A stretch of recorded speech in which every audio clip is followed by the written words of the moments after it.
हा आहे भारत देशाचा शेतकरी. जमिनीशी जुडलेला, कष्टाच्या घामातून सोने उगवणारा. पण त्याच्या मक्का पिकाला आजही योग्य भाव मिळत नाही. मक्का पिकवायला वर्षभर घाम गाळतो, पण बाजारात मिळतो व्यापाऱ्याच्या मर्जीनुसार. सरकारचा हमी भाव फक्त कागदावरच राहतो. कोणी भाव पडला म्हणतोय, कोणी मागणी नाही म्हणतोय, पण शेतकऱ्याच्या जगण्यात मात्र अडचणी वाढतात. सरकारचे खरेदी केंद्र वाढवली, भाव स्थिर ठेवले, तरच शेतकऱ्यांचा आत्मविश्वास परत येईल. मक्का पिकाला हमी भाव मिळाला तर ग्रामीण अर्थ व्यवस्थेला बळकटी येईल. शेतकरी जो रात्रदिवस आपल्या शेतात मका पिकायची लागवड करून मका तयार करते आणि आज बाजाराच्या दरवाजावर शेतकरी सर्रास लुटला जातोय. या शेतकरी बांधवांनी आपल्या मका विकण्यासाठी कोसदूर गावातून कर्जाचे ओझे आपल्या डोक्यावर आहे. तुम्हाला मका पिकवताना कोणत्या अडचणी येतात? मक्का पिकवताना आम्हाला म्हणजे नांगरणी पेरणी पासून तर रोपणीपर्यंत मशागतसाठी जे खर्च लागतात ते आम्हाला म्हणजे खूप मेहनत करावं लागतं. पण मात्र सध्या आता मक्काले भाव नाही. सरकारी रेट अनुसार आम्हाला 2400 रुपये भाव भेटायला पाहिजे होतं, पण सध्या दलाल लोक 1100-1200 रुपये क्विंटलाने मक्का मागत आहे. त्याच्यामुळे आमचं आर्थिक नुकसान फार. सरकारने हमी भाव दिला तरी तो तुम्हाला मिळतो का? नाही, केंद्र सुरू नाही झाला अजूनपर्यंत, पण मक्काले भाव पण भेटत नाही.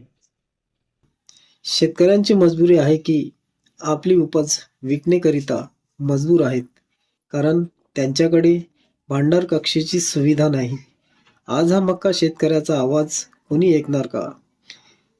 त्यांना योग्य भाव, योग्य हक्क कधी मिळणार? शासन झोपलाय का?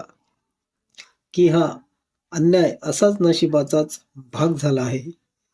शेतकऱ्यांना हक्काचा भाव द्या, त्यांच्या कष्टाची किंमत ठरवा, कारण शेतकरी वाचला तर देश पोचला जाईल.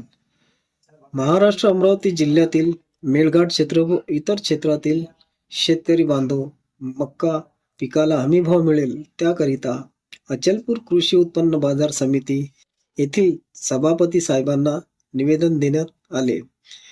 सभापती साहेबांनी शेतकरी यांचे म्हणणे ऐकले. शेतकऱ्यांना हमी भाव मिळालाच पाहिजे. जय जवान जय किसान, जय जवान जय किसान, जय जवान जय किसान. मेरा नाम है रमेश मंगल टोटे है। मैं पायवीर का रहने वाले हैं। मैं किसान है, खेती करता है, तो सबके आस लगाए इसमें, बाल बच्चे जो भी घर वाले के सबके। तो हमारा जो यहाँ हमने ये मार्केट में लाए तो हमको 1400-1500 रुपये मांग रहे। तो हम बाल बच्चे हम क्या खाएंगे भाई?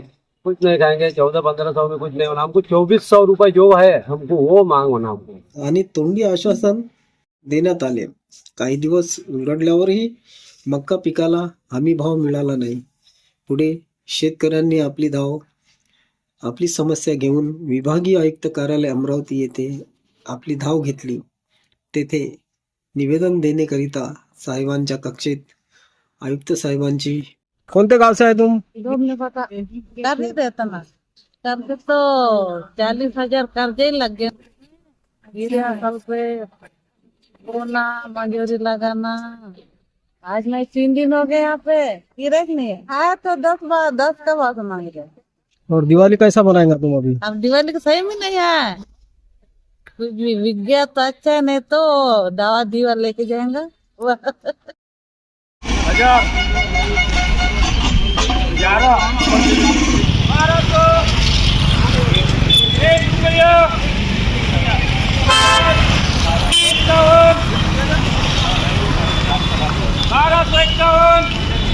भेट घेऊन निवेदन देण्याकरिता प्रतीक्षात कक्षेत बसले. नंतर साहेबांची भेट घेऊन शेतकऱ्यांनी आपली आपबीती सांगितली. विभागीय आयुक्त साहेबांनी त्यांचे म्हणणे ऐकून घेतले आणि विषयासंबंधित अधिकारी यांना शेतकऱ्यांच्या समक्ष बोलविले. येत्या सोमवारपर्यंत विषयांचे निराकरण होणार असल्याचे सांगितले असे तोंडी आश्वासन देण्यात आले. त्या दरम्यान मी आणि माझा समुदाय शेतकऱ्यांची समस्या जाणून घेतली.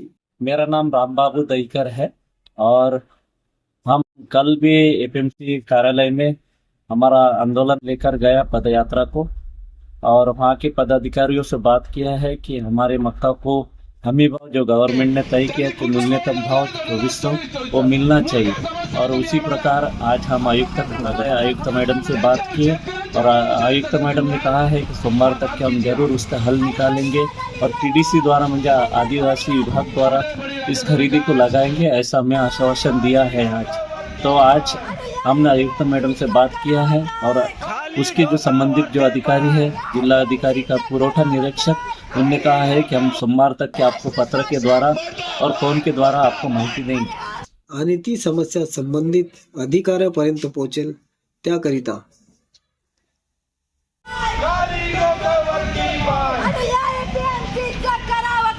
खाली डोकं वरते पाय